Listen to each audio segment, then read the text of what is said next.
കണ്ണൂരിൽ പൊതിച്ചോറ് ശേഖരിക്കാനെത്തിയ ഡിവൈഎഫ്ഐ പ്രവർത്തകരെ മർദ്ദിച്ചെന്ന പരാതിയിൽ കോൺഗ്രസ് നേതാവിനെതിരെ കേസെടുത്തിരിക്കുന്നു. പ്രഭാകരനെതിരെയാണ് പോലീസ് കേസെടുത്തിരിക്കുന്നത്. അയൽവാസിയുടെ വീട്ടിൽ പൊതിച്ചോറ് ശേഖരിക്കാൻ എത്തിയപ്പോൾ തടഞ്ഞു നിർത്തി മർദ്ദിച്ചു എന്നാണ് പരാതി. കണ്ണൂരിൽ നിന്ന് നിഖിലുണ്ട്. Nikhil, good morning.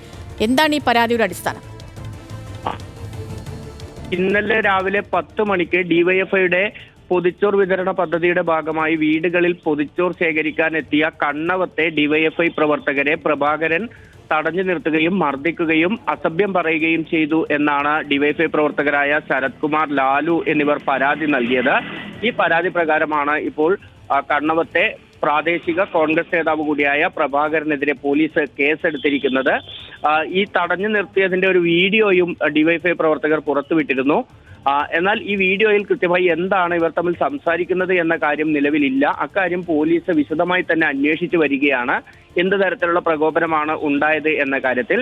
ഈ പ്രഭാകരന്റെ വീടിന്റെ അടുത്ത് താമസിക്കുന്ന ബൈജു എന്നയാളുടെ വീട്ടിൽ പൊതിച്ചോർ ശേഖരിക്കാൻ എത്തിയപ്പോഴായിരുന്നു ഡിവൈഎഫ്ഐ പ്രവർത്തകരെ ഇത്തരത്തിൽ തടഞ്ഞു നിർത്തുകയും അസഭ്യം പറയുകയും ചെയ്തത്.